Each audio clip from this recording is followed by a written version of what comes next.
ഇന്നത്തെ പാമ്പുമുതൽ പബ്ലിക്കേഷനിൽ പ്രസിദ്ധീകരിച്ച ശ്രീ ഗിരിജാപദവൻ സാറിൻ്റെ കൃഷ്ണപക്ഷത്തിലെ പദവൻ എന്ന പുസ്തകത്തിൻ്റെ പ്രകാശന വേളയിൽ നിങ്ങളുടെയും എൻ്റെയും പാമ്പുകളുടെയും ക്ഷണം എത്തിയിരിക്കുന്ന ഏവരെയും സ്വാഗതം ചെയ്യുന്നു. ഈ പുസ്തകം പ്രസിദ്ധീകരിക്കാൻ പാമ്പുകൾ പബ്ലിക്കേഷൻസിൻ്റെ ഈ പുസ്തകത്തിന് വേണ്ടിയിട്ട് ഈ പുസ്തകം പ്രസിദ്ധീകരിക്കാൻ എനിക്ക് പ്രചോദനം ഉണ്ടായത് അക്ഷരകേരളം എന്ന വാരികയിൽ കൂടെ ഞാൻ ഈ കഥ വായിച്ചുകൊണ്ടിരിക്കുന്ന ഒരു കാലഘട്ടം ഉണ്ടായിരുന്നു 10 വർഷങ്ങൾക്ക് മുമ്പ്. അന്നേരം എൻ്റെ മനസ്സിൽ തോന്നി ഇത് നല്ലൊരു കഥയാണ്, എങ്ങനെയും എനിക്ക് ചെയ്യണമെന്ന് എൻ്റെ സ്വയം തീരുമാനമായിരുന്നു. അങ്ങനെ കുറച്ച് നാളുകൾക്ക് ശേഷം അക്ഷരകേരളം വർഷങ്ങൾക്ക് ശേഷം അക്ഷരകേരളത്തിൽ എന്തോ ആ പ്രസിദ്ധീകരണം വന്നായി. അന്നേരം ഞാൻ ഈ നോവലിസ്റ്റിനെ അന്വേഷിച്ച് അടുക്കുകയായിരുന്നു. അപ്പോഴാണ് അദ്ദേഹം ബോറിയിൽ താമസിക്കുന്നതും വിവരങ്ങൾ അറിഞ്ഞതും ശുഭദിനം എന്ന് ആഘോഷിക്കുകയാണ്. എനിക്കത് വലിയ സന്തോഷമുണ്ട്.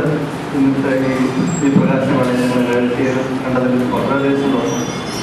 പാമ്പുകൾ പബ്ലിക്കേഷൻസിൻ്റെ എത്ര പുസ്തകങ്ങളാണ് ചേപ്പാട് സാറിനോട് ചോദിച്ചു രാവിലെ എത്ര പുസ്തകങ്ങളായിരുന്നു. ഞാൻ പറഞ്ഞു സാറേ ഇപ്പം 10-13 പുസ്തകങ്ങൾ അഹംഭാവം പറയാൻ തെറ്റിയൊക്കെയത് അവരുടെയൊക്കെ ആയിട്ട് ഇവിടെ ഇരിക്കുന്ന ആ സുഹൃത്തുക്കളിൽ തന്നെ ചില എഴുത്തുകാരുടെ ഭൂഷ്യശാസ്ത്രശരി അങ്ങനെ പല എഴുത്തുകാരുടെ ഡിസ്കഷന് വേണ്ടിയിട്ട് ഇന്ന് വരെയൊക്കെ ഇത്രയും പുസ്തകങ്ങൾ പ്രസിദ്ധീകരിക്കാൻ 10-14 കൊല്ലങ്ങളോളം എന്നോടൊപ്പം ഉണ്ടായിരുന്ന ചേപ്പാട് സമുദായം ഗൃഹാതുര കഥകൾ കൂടെയാണ് നിങ്ങൾ പുസ്തകം പ്രസിദ്ധീകരിച്ചത്. ഗൃഹാതുര 12 രൂപ അധികാരമുള്ള കഥകളാണ് എടുത്തിട്ടാണ് ആദ്യം പ്രസിദ്ധീകരിച്ചത്. അത് ഇന്നിപ്പോഴും ഈ കൃഷ്ണപക്ഷത്തിലെ പറവുകൾ വായിക്കുമ്പോഴും ആ ഗൃഹാതുരത്തിൽ നിറഞ്ഞൊരു കഥ എനിക്ക് കിട്ടി. അത്രയും നല്ലൊരു നോവൽ എൻ്റെ മനസ്സിൻ്റെ എനിക്ക് അങ്ങേറ്റം ഇത് വീട്ടിൽ ചെയ്യുന്ന ആൾക്കാർ പിന്നെ ഇവരോടൊക്കെ പ്രവർത്തിച്ചതും ഈ നോവലിലെ ഒരു ജീവിതത്തിൻ്റെ രാജ്യം ഒരു ലൈഫുണ്ട്, അത് നോവലാണെന്ന് പറഞ്ഞു. ഒന്ന് പ്രതിബദ്ധീകരിച്ച നാടകങ്ങളാണെങ്കിൽ അവതരിപ്പിക്കുന്നത് ഇതിനു വേണ്ടി ഈ പുസ്തകങ്ങൾ എൻ്റെ വിദ്യാർത്ഥി പുസ്തകം മാത്രമല്ല മറ്റെല്ലാ പുസ്തകങ്ങൾക്കും വേണ്ടി ഒരു പ്രചരണം നടത്തുന്നതിന് വേണ്ടി പ്രചരണം സെയിൽസ് പ്രൊമോഷൻ അതിന് വേണ്ടിയിട്ട് നിങ്ങൾ ആരംഭിച്ചു കഴിഞ്ഞു. ഉദാഹരണത്തിന് പ്രതിബദ്ധീകരിച്ച നാടകങ്ങൾ കൂടെ നിങ്ങൾ അതിൻ്റെ ഒരു ഏകദേശം എനിക്ക് അതിൻ്റെ രൂപം കിട്ടി കഴിഞ്ഞു. എങ്ങനെ അത് ചെയ്യാൻ പറ്റും പല സ്ഥലങ്ങളിൽ സംവിധാനം ചെയ്തിട്ടുണ്ട്. നാടകങ്ങൾ പല സ്ഥലത്തും അവതരിപ്പിച്ചു. അതോടൊപ്പം വേറെ നാടകങ്ങൾ ചെയ്യുന്നുണ്ട്. അപ്പം അങ്ങനെയാണ് ഇതിൻ്റെ ബേസ് പോയിക്കൊണ്ടിരിക്കുന്നത്. കൂടുതൽ വിവരങ്ങളും കാര്യങ്ങളും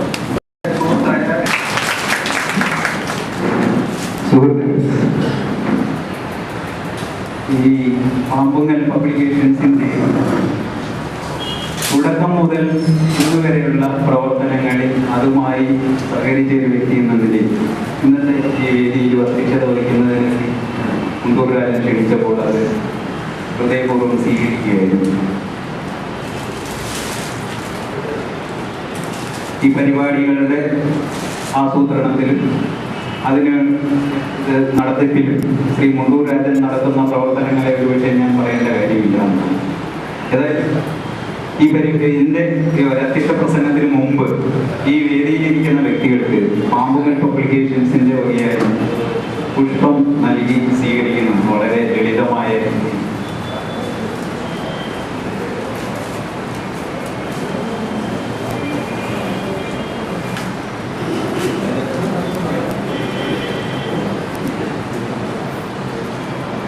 ശ്രീ ഡോക്ടർ വേണുഗോപാലൻ വേണുഗോപാലൻ ഒരുപക്ഷെ വേദികളിൽ വിജയിക്കുന്ന എല്ലാവർക്കും വേണുഗോപാലിനെ അറിയാം. ശാസ്ത്രകലാവേദിയുടെ പ്രസിഡന്റാണ്. ശാസ്ത്ര ലേഖനങ്ങൾ ധാരാളം എഴുതിയിട്ടുണ്ട്. പിന്നെ അടുത്തത് ശ്രീ ബാലകൃഷ്ണനെ പറ്റി ഓൾറെഡി പറഞ്ഞു കഴിഞ്ഞു. നമ്മുടെ ബോംബെയിലുള്ളതിലെ ഏറ്റവും പ്രശസ്തനായ നോവലിസ്റ്റും കഥാകൃത്തുമാണ് ശ്രീ വേണു. അടുത്തത് കഥാകൃത്തായ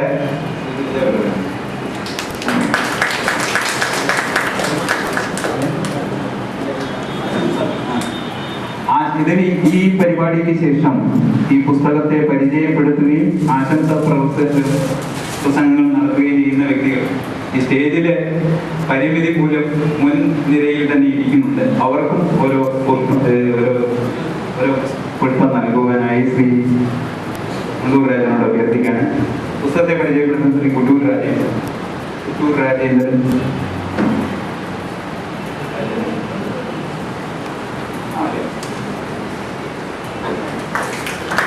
ആശംസാ പ്രസംഗങ്ങൾ ശ്രീ പ്രിയ, ശ്രീ ആനന്ദ് നായർ,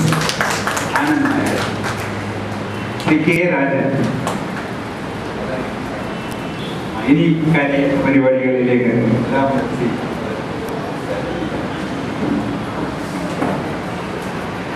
സഹൃദരെ, ഗിരിജാവല്ലഭന്റെ കൃഷ്ണപക്ഷത്തിലെ പറവകൾ എന്ന ഈ നോവലിൻ്റെ പ്രകാശനം ഞാൻ ഔദ്യോഗികമായി നിർവഹിക്കുന്നു.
അടുത്തതായിട്ട് ഇവിടെ പ്രകാശനം ചെയ്യപ്പെട്ട പുസ്തകത്തെ പരിചയപ്പെടുത്തുന്നത് ശ്രീ പുത്തൂർ വി രാജേന്ദ്രൻ.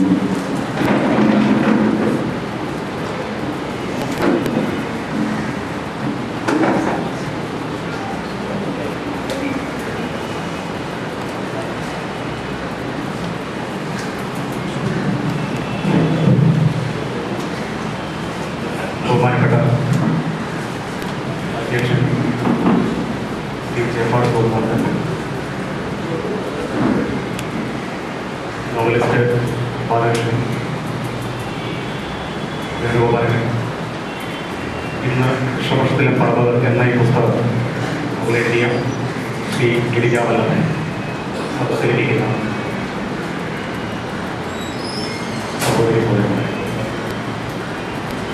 ഇന്ന് ഈ ഒരു ചടങ്ങിൽ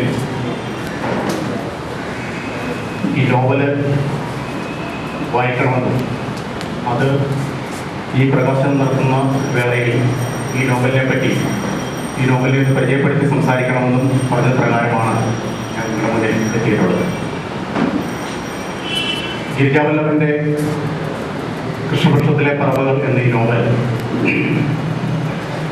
ഞാൻ എൻ്റെ കയ്യിൽ കോപ്പി കിട്ടുകയും അത് പലതവണ വായിച്ച് അതിനെപ്പറ്റി ഒരു ചെറിയ കുറിപ്പ് അധികം വായിക്കുക മാത്രമാണ് ചെയ്യുന്നത്. കാരണം വളരെ സമയപരിമിതിയുള്ളതുകൊണ്ട് സംസാരിച്ച് കൂടുതൽ ഇത് പോകാതെ അത് മാത്രം വായിച്ചുകൊണ്ട് ഞാൻ ഈ പുസ്തകത്തെ നിങ്ങളുടെ മുന്നിൽ പരിചയപ്പെടുത്താം. മനോഹരവുമായ ഒരു ഭാഷയാണ് ഇതിനെ ഇദ്ദേഹം സ്വീകരിച്ചിട്ടുള്ളത്. പ്രധാന കഥാപാത്രങ്ങളെല്ലാം തന്നെ വളരെയധികം അന്തർസംഘർഷം അനുഭവിക്കുന്നവരാണ്. ഒരു കുടുംബം തന്നെ തകർന്നു പോയതിൻ്റെയും മകൾ ഭ്രാന്തിയായതിൻ്റെയും തീരാദുഃഖം വരുന്ന അച്ഛൻ കേശവൻ നായർ, സ്വന്തം അനുജന്യമായി ഭർത്താവിൻ്റെ വീഴ്ച കണ്ട് മനോദര തന്നെ എത്തുന്ന കലാക്ഷിയാണ്. ഭാര്യയെ ഭ്രാന്താസ്പത്രിയിലാക്കി അനുജത്തിക്കൊപ്പം മകനെ ഉപേക്ഷിച്ച് പൊരുതി തുടങ്ങുന്ന അച്ഛൻ വിശ്വനാഥൻ. ഇതിനെല്ലാം ഇടയിൽ അന്തർസംഘർഷങ്ങളുടെയും അവഹേളനങ്ങളുടെയും മാറാപ്പുമായി കൃഷ്ണൻകുട്ടി എന്ന നായകൻ. ഈ ഒരു നോവലിൻ്റെ പകുതി ഭാഗം നമ്മുടെ കേരളത്തിൻ്റെ പശ്ചാത്തലത്തിൽ ഗിരിജാവല്ലഭൻ വരച്ചു വയ്ക്കും. ഇത്രയധികം അന്തർസംഘർഷങ്ങളുടെയും ജീവിത ദുഃഖങ്ങളുടെയും മാറാപ്പുമായി അറിയുന്ന ഒരു കൂട്ടം കഥാപാത്രങ്ങളെയാണ് നമ്മുടെ മുന്നിലേക്ക് വയ്ക്കുന്നത്. അടുത്ത പകുതി നഗരത്തിലാണ്. ഇവിടെയും വേഗത കൊണ്ട ജീവിതം കൃഷ്ണൻകുട്ടിയെ വേട്ടയാടുന്നു. ഇവിടെ കൃഷ്ണൻകുട്ടി കണ്ടെത്തുന്ന കഥാപാത്രങ്ങളെല്ലാം അന്തർസംഘർഷങ്ങളിലും ജീവിത ദുരിതങ്ങളിലും ആവൃതരാണ്. ഈ കഥാപാത്രങ്ങളുടെ അന്തർസംഘർഷം വായനക്കാരിലേക്ക് പകർന്നു നൽകുവാൻ നോവലിസ്റ്റിന് കഴിയുന്നുണ്ട്. ചതിയുടെയും കലാപത്തിൻ്റെയും ആത്മാർത്ഥതയില്ലായ്മയുടെയുമായ ഒരു നഗരത്തിൻ്റെ നേർക്കാഴ്ച ഈ നോവലിൽ നമുക്ക് കാണാം. നേരെ കഥ പറയുന്ന ഒരു സാമ്പ്രദായിക രീതിയാണ് നോവലിസ്റ്റ് ഇത് സ്വീകരിച്ചിട്ടുള്ളത്. ഈ രീതി അടുത്ത അധ്യായത്തിലേക്കുള്ള ഒരു ഉദ്വേഗം കാത്തു സൂക്ഷിക്കുന്നില്ലെങ്കിലും നോവൽ ഉടനീളം ഒരു വായനാക്ഷമത കാത്തുവയ്ക്കുവാൻ നോവലിസ്റ്റിന് കഴിയുന്നുണ്ട്. മനോഹരമായ ഗ്രാമീണ വർണ്ണനയും ആകുലമായ നഗരവർണ്ണനയും ഈ നോവൽ. നന്ദി രാജേന്ദ്രൻ. വളരെ ചുരുക്കി ഈ നോവലിനെ പറ്റി എന്നാൽ അതിൻ്റെ കഥാതന്തുവിനെയെല്ലാം മനസ്സിലാക്കിക്കൊണ്ട് രാജേന്ദ്രൻ അവതരിപ്പിച്ചു കഴിഞ്ഞു. ഇനി ഈ പുസ്തകം പ്രകാശനം ചെയ്ത ശ്രീ ബാലകൃഷ്ണൻ രണ്ടു വാക്ക് സംസാരിക്കുന്ന അതിനുശേഷമാണ്.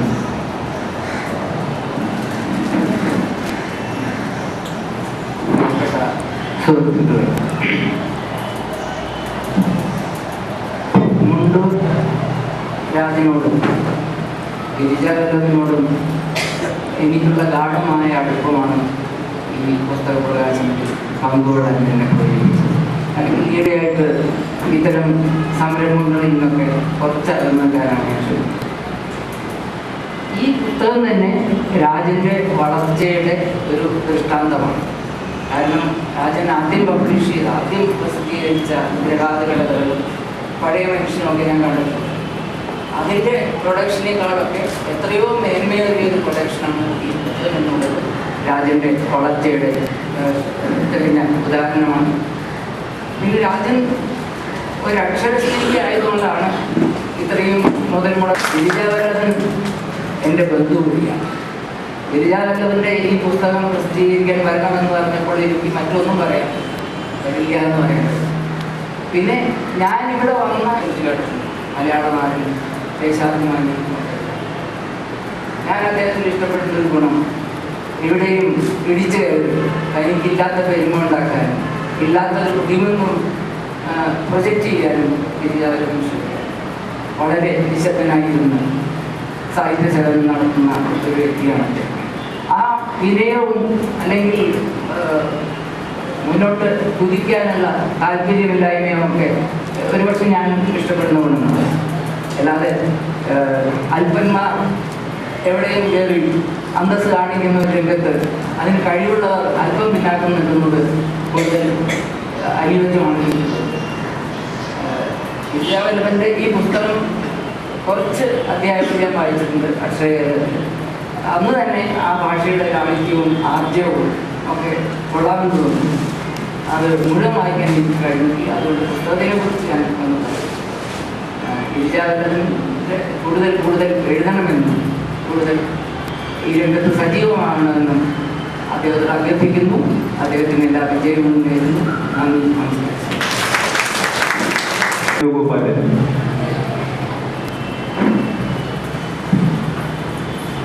സുഹൃത്തുക്കളെ, മുണ്ടൂർ രാജൻ്റെ ഫാമിക്കൽ പബ്ലിക്കേഷൻസിനെ നമ്മുടെ അധ്യക്ഷൻ ചേപ്പാട് സമനാഥൻ വളരെ വിശദമായി തന്നെ പരിചയപ്പെടുത്തുകയുണ്ടായി. 13 കൊല്ലം ബോംബെ നഗരത്തിലെ അന്തരീക്ഷത്തിൽ പിടിച്ചിരുന്ന് മലയാളത്തിൽ ഒരു പബ്ലിക്കേഷൻ ഹൗസ് നടത്തുക, അതിന്റെ കെയറോഫിൽ 50-ൽ പരം പുസ്തകങ്ങൾ പ്രസിദ്ധീകരിക്കുക, ഈ ശ്രമത്തിന് തന്നെ ശ്രേയസ് ഉണ്ടാകട്ടെ. പബ്ലിക്കേഷൻസ് ബോംബെ മലയാളിയുടെ പബ്ലിക്കേഷൻ ഹൗസായി വികസിക്കട്ടെ എന്ന് ഞാൻ ആശംസിക്കുന്നു. ഗിരിജാവല്ലഭന്റെ കാര്യത്തിൽ ഞാൻ ബോംബെയിൽ വന്ന് അധികം താമസിക്കാതെ പരിചയപ്പെട്ട ആളുകളുടെ ഒരാളാണ്. പക്ഷേ ഈ ബാലകൃഷ്ണൻ പറഞ്ഞ പോലെ ഇദ്ദേഹത്തിന് വളരെ അപൂർവമായി മാത്രമേ കണ്ടുകിട്ടാറുള്ളൂ. അത് ബോംബെയിലേക്ക് തീരെ കാണാറില്ല ആളാണ് സത്യത്തിൽ ഈ കാര്യം പറഞ്ഞിട്ട് എന്നെ ഗിരിജാവല്ലഭൻ വിളിച്ചപ്പോൾ ഞാൻ അദ്ദേഹത്തിനോട് ചോദിച്ച എവിടെയാണ് എന്നാണ് ആദ്യത്തെ ചോദ്യം. ഗിരിജാവല്ലഭന്റെ സ്വഭാവത്തിന്റെ ഒരു പ്രത്യേകതയായിട്ട് തന്നെയാണ് എനിക്ക് തോന്നുന്നത്. ഒരിക്കലും എവിടെയും എന്താ പറയാ ഇല്ലാത്തതിന് കയറുന്നു ബാലകൃഷ്ണൻ പറയുന്നു. ഉള്ളത് പോലും കാണിക്കാത്ത വ്യക്തിയാണ് ഗിരിജാവല്ലഭൻ എന്നുള്ളതാണ് അതിന്റെ സത്യം. പേര് പറഞ്ഞാൽ ആളുകൾ അറിയും, ആളെ കാണിച്ചു കൊടുത്താൽ അറിയില്ല എന്നുള്ള സ്ഥിതിയിലാണ് ഗിരിജാവല്ലഭന്റെ മട്ട്. തീർച്ചയായിട്ടും അത് അദ്ദേഹത്തിന്റെ വിനയം കൊണ്ടും കാര്യങ്ങൾ തിരിച്ചറിയാനുള്ള വിഭാഗത കൊണ്ടുമാണ് എന്ന് തന്നെയാണ് ഞാൻ വിശ്വസിക്കുന്നത്. സമയങ്ങളാൽ ഇത്തരം അപകടങ്ങളൊക്കെ നടത്തിയല്ല വേണ്ടത്. സ്വസ്ഥമായിരുന്ന് അവനവർ പറയാനുള്ളത് എഴുതി അത് പ്രസിദ്ധീകരിച്ച് സന്തോഷിക്കുക എന്നുള്ളതാണ്. പക്ഷേ ഇതിനിടയിൽ ഈ നോവലിനെ കുറിച്ച് എനിക്ക് പ്രത്യേക സന്തോഷം തോന്നുന്ന ഒരു കാര്യമുണ്ട്. ബോംബെ മലയാളികളുടെ 2 എഴുത്തായിട്ട് ഞാൻ കണ്ടുള്ളത് കവിതയും ചെറുകഥയാണ്. അത് നിരന്തരം സദസ്സുകൾ നടക്കാറുണ്ട്. കവിതാ സദസ്സും ചെറുകഥാ സദസ്സുകൾക്ക് യാതൊരു ക്ഷാമവും. ഈ കൂട്ടത്തിൽ ഓഫ്കോഴ്സ് ബാലകൃഷ്ണൻ ഈ പുസ്തകം പ്രസിദ്ധീകരിച്ചു, പ്രകാശനം ചെയ്തു എന്നുള്ളത് വളരെ സിംറ്റമാറ്റിക് ആയിട്ട് ഞാൻ കാണുന്നത്. ബോംബെയിലെ താജികരുടെ കുലപതിയാണ് ബാലകൃഷ്ണൻ. ആ ബാലകൃഷ്ണന്റെ കൈകൊണ്ടായിരുന്നു ഈ പുസ്തകത്തിന്റെ പ്രകാശനം എന്നുള്ളത് വളരെ വളരെ ഉചിതമായി. ഇത് ഗിരിജാവല്ലഭന്റെ തുടക്കം മാത്രമാകട്ടെ എന്ന് ഞാൻ ആശംസിക്കുന്നു. ഇനിയും അദ്ദേഹം ഗ്രന്ഥങ്ങളുമായി മുന്നോട്ട് വരട്ടെ. 200 കഥകൾ എഴുതിയെങ്കിലും ഏതെങ്കിലും ഒറ്റ പുസ്തകം പ്രസിദ്ധീകരിച്ചുള്ളൂ. അതും സത്യം പറഞ്ഞാൽ കണ്ടില്ല. ആദ്യകാലത്ത് ഇദ്ദേഹം എഴുതിയിരുന്ന മലയാള നാട്ടിലെ കഥകളാണ് എനിക്ക് ആകെ പറ്റുള്ള കഥകൾ. അതിനുശേഷം ഒരുപാട് കാലം ഞാൻ ഗിരിജാവല്ലഭനായിട്ട് എല്ലാ അർത്ഥത്തിലും എന്താ പറയുക, എല്ലാതരം കണക്ടിവിറ്റി ഇല്ലാതായിട്ട് ഇരിക്കുകയായിരുന്നു. ഏതായാലും ഈ പുസ്തക പ്രകാശനത്തിന്റെ കയറൊക്കെ വീണ്ടും എനിക്ക് എന്റെ പഴയ സുഹൃത്തിനെ കാണാനും പരിചയം പുതുക്കാനും അവസരം ഉണ്ടായിരുന്നതിന് വലിയൊരു കാര്യമായിട്ട് ഞാൻ കാണുന്നു. ഗിരിജാവല്ലഭന് എല്ലാവിധ ശ്രേയസ്സുകളും ആശംസിക്കുന്നു. അദ്ദേഹത്തിന്റെ മാർഗം കൂടുതൽ യുക്തമാനമാകട്ടെ. കൂടുതൽ ഗ്രന്ഥങ്ങൾ, നോവലുകൾ, ഞാൻ അതാണ് പറഞ്ഞത്, ബോംബെയിൽ ഏറ്റവും കുറവുള്ള മലയാളി കോൺട്രിബ്യൂഷൻ അതാണ് എന്റെ വിശ്വാസം. കുറച്ചു പേരിൽ നിന്നുണ്ട്, ഇല്ല എന്നല്ല. പക്ഷേ ശ്രദ്ധിക്കപ്പെടുന്ന നോവലുകൾ ബാലകൃഷ്ണൻ കഴിഞ്ഞാൽ ബോംബെയിൽ നിന്ന് വരാറുണ്ടോ എന്ന കാര്യത്തിൽ കാര്യമായി സംശയമുണ്ട്. ആ ഒരു കുറവ് നിർത്താൻ ഗിരിജാവല്ലഭനെ പോലെയുള്ള ആൾ മുന്നോട്ട് വരുന്നു, അത് നികത്തപ്പെടുന്നു എന്നുള്ളത് വളരെ നല്ലൊരു കാര്യമാണ്. ഗിരിജാവല്ലഭന് എല്ലാവരും ശ്രേയസ്സുകളും ആശംസിച്ചുകൊണ്ട് ശ്രീ PR കൃഷ്ണൻ.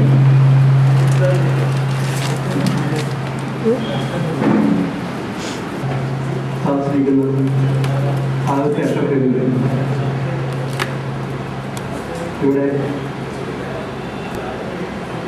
വിനത്തിയിലേക്കാളും പകൽപ്പെ ആൾക്കാർ ശാസ്ത്രങ്ങളുടെ കാണുമ്പോഴാണ് കോവിഡ് അഭിമാനം തോന്നുന്നത്. വേദിയിൽ അക്ഷരസേനയിരിക്കുമ്പോൾ അക്ഷരസേനകളെ സ്നേഹിക്കും ബഹുമാനിക്കുന്ന മുൻനിര ഒരുപാട് ആൾക്കാരുണ്ട്. അത് എൻ്റെ ബോംബെ മലയാള സാഹിത്യത്തിൻ്റെ ഒരു വളർച്ചയുടെ ഭാഗമായിട്ട് ഒരു കണക്കാക്കാം. കാരണം ബോംബെ സാഹിത്യം വളരെ മരിച്ചുകൊണ്ടിരിക്കുന്ന അവസ്ഥയാണ് കാണുന്നത്. സാഹിത്യം പറയാൻ ആൾക്കാരുണ്ട്, പ്രവർത്തിക്കാൻ ആൾക്കാരില്ല.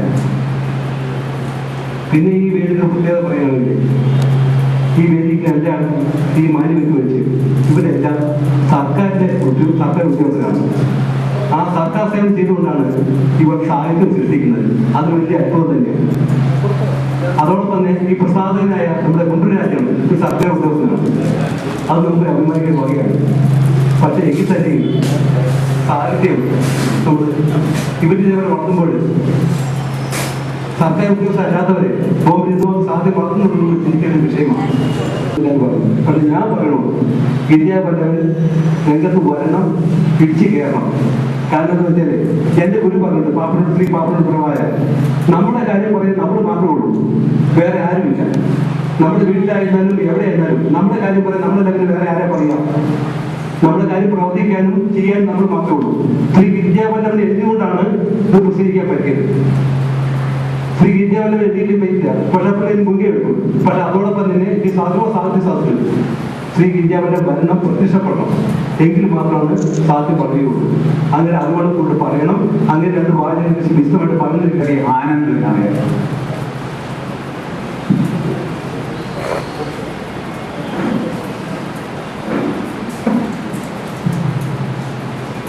വേദിയിലും സദസ്സുമുള്ള എനിക്ക് തോന്നുന്നു ഞാനായിരിക്കും വളരെ ദൂരെ നിന്ന് ഇവിടെ എത്തിയിട്ടുള്ളത്. ഞാൻ വന്നത് കല്യാണത്തിൽ നിന്നാണ്. കാരണം പാമ്പുങ്കൽ പബ്ലിക്കേഷൻസിലെ ശ്രീ മുണ്ടൂർ രാജനെ ഒരു കാരണവശാലും ഒഴിവാക്കാൻ സാധിക്കാത്തതുകൊണ്ടും അദ്ദേഹത്തോടുള്ള ഏറ്റവും വലിയൊരു കടപ്പാട് ഉള്ളതുകൊണ്ടുമാണ് തീർച്ചയായിട്ടും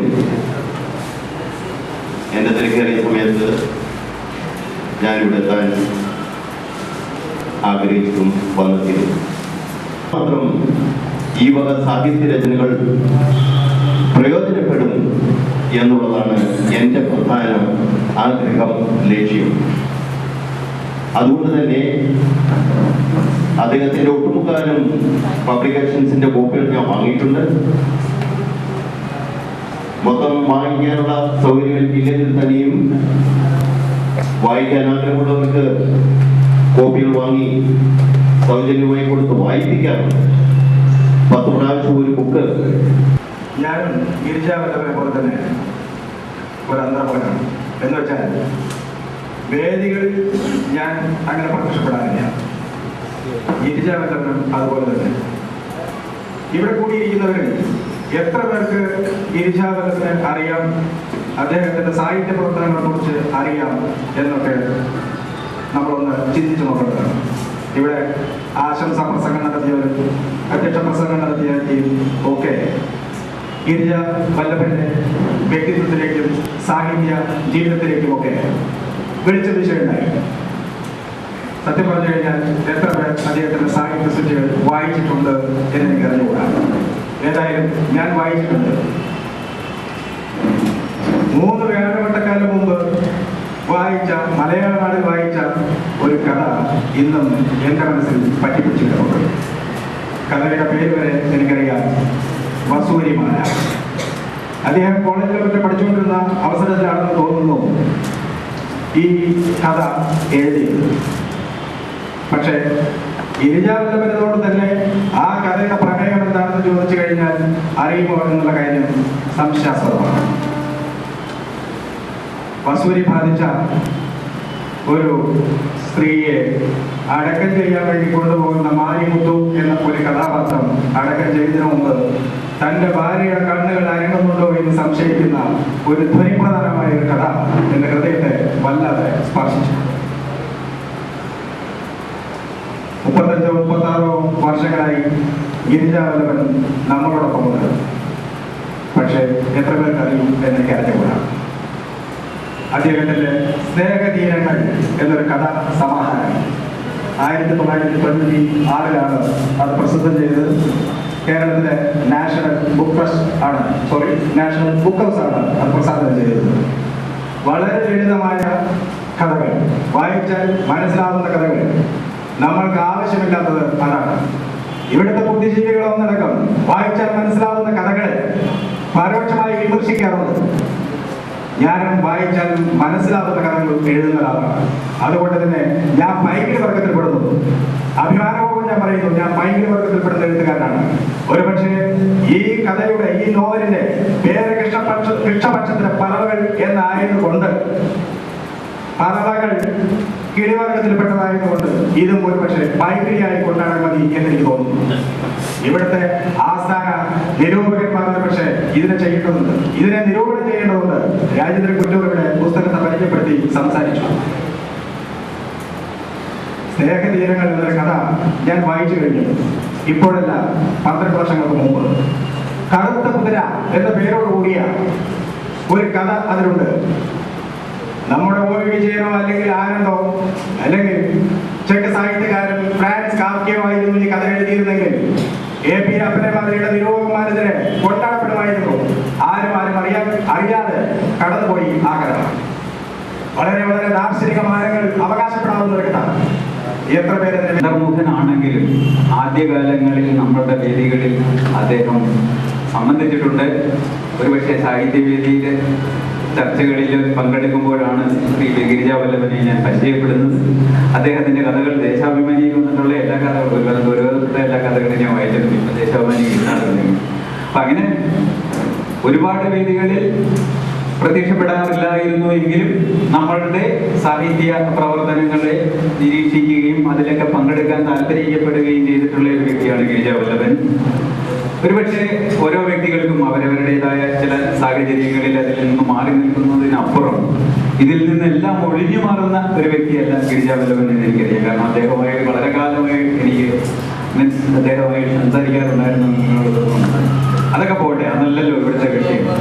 അദ്ദേഹത്തിന്റെ ധാരാളം, ഞാൻ ആദ്യം സൂചിപ്പിച്ച ഒരു കാര്യമുണ്ടല്ലോ, ഒരു 5 കഥകൾ എഴുതിയാൽ തന്നെ ഒരു പുസ്തകം ഇറക്കുന്നവരിൽ നിന്ന് വ്യത്യസ്തനായി 200-ലേറെ കഥകൾ എഴുതിയിട്ടും അതിനെ പുസ്തകമാകാനുള്ള ഒരു വലിയ താല്പര്യമൊന്നും എടുക്കാതെ തനിക്ക് എഴുതാനുള്ളത് എഴുതിക്കൊണ്ടിരിക്കുന്ന ഒരു വ്യക്തി എന്ന നിലയിൽ ഇനി ഗിരിജാവല്ലഭന് പറയാനുള്ള കാര്യങ്ങൾ പറയുകയും ഇതിന് നന്ദി പറയുകയും ചെയ്യുന്നതിന് വേണ്ടി ഗിരിജാവല്ലഭനോട്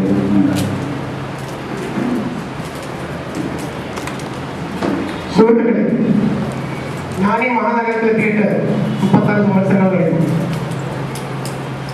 ഇവിടെ വെച്ച് നിങ്ങൾ എല്ലാവരെയും പോലെയും എനിക്ക് ഓർക്കാൻ ഇഷ്ടമുള്ളതും ഓർക്കാൻ ഇഷ്ടമില്ലാത്തതും ഓർമ്മയിൽ തങ്ങി നിൽക്കാത്തതുമായ അനവധി അനുഭവങ്ങൾ ഉണ്ടായിട്ടുണ്ട്.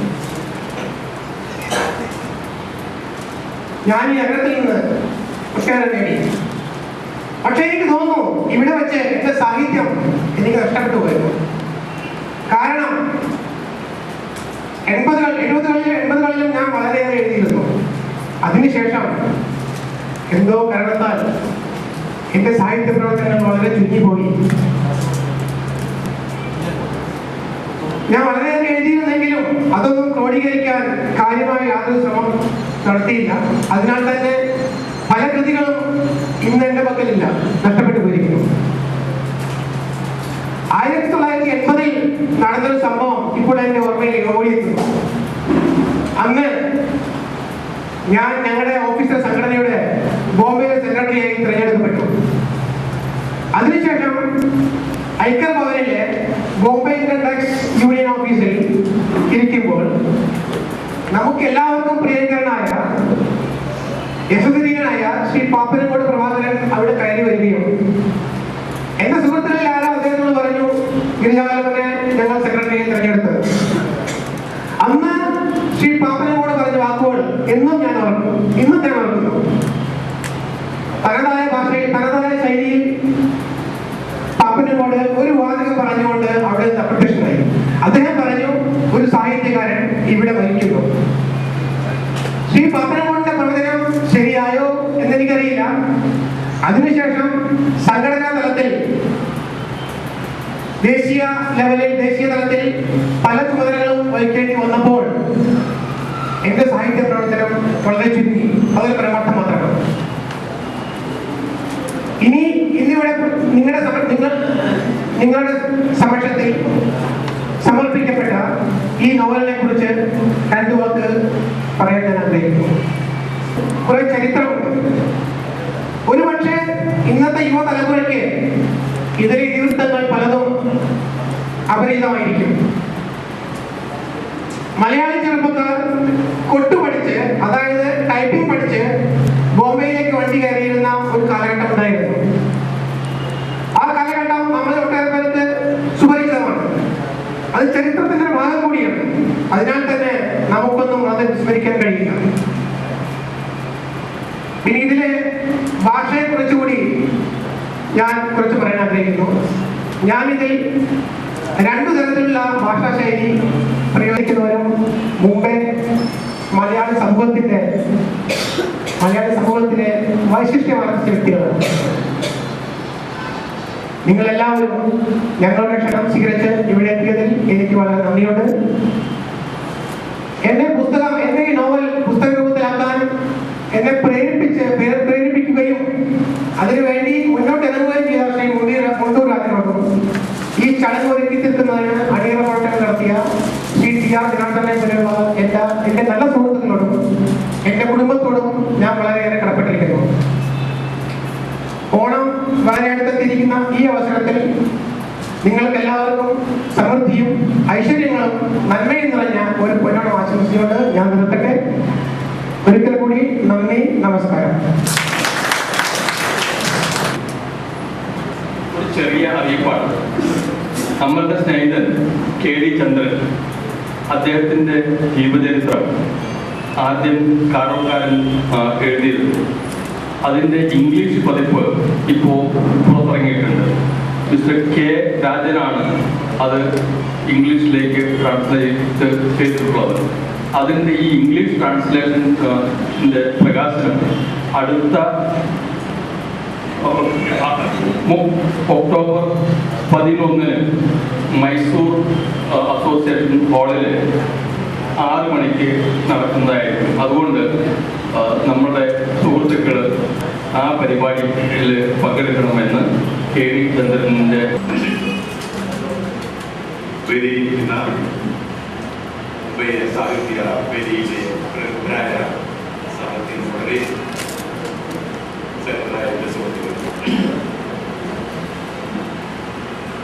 പ്രസിദ്ധനായ ഒരു കലാകാരനെ, ഒരു സാഹിത്യകാരനെ കാണാനുള്ള ആഗ്രഹം കൊണ്ടാണ് ഞാൻ പോകുന്നത്. ശ്രീ മുണ്ടുരാജന്റെയും ശ്രീ കേപ്പാടിന്റെയും കൊണ്ട് ഒരു ആശംസ പ്രസംഗം നടത്താനുള്ള അവസരം കിട്ടി. സന്മനസ് കൊണ്ട് സന്മനസ് കൊണ്ട് ഒരു ആശംസ പ്രസംഗം നടത്തണം. ഞാൻ എവിടെയോ വായിച്ചു തുറക്കുന്നു, കഥയും സംഗീതവും സ്വത്വമുള്ള ജീവികളാണ്. അത് അന്യ മനുഷ്യരുടെ മനസ്സുകളിലേക്ക് മുടിയേറി പാർക്കും. എ.കെ. രാമാനുജത്തിന്റെ ഇന്ത്യൻ നാടോടി കഥകൾ എന്നുള്ളൊരു ബുക്കിൽ ഇതിനെപ്പറ്റിയുള്ള ഒരു ചെറിയ കടക്കഥയുണ്ട്. അത് ഒരു സ്ത്രീയുടെ മനസ്സിൽ, വീട്ടമ്മയായ ഒരു സ്ത്രീയുടെ മനസ്സിൽ ഒരു കഥയുണ്ടായി.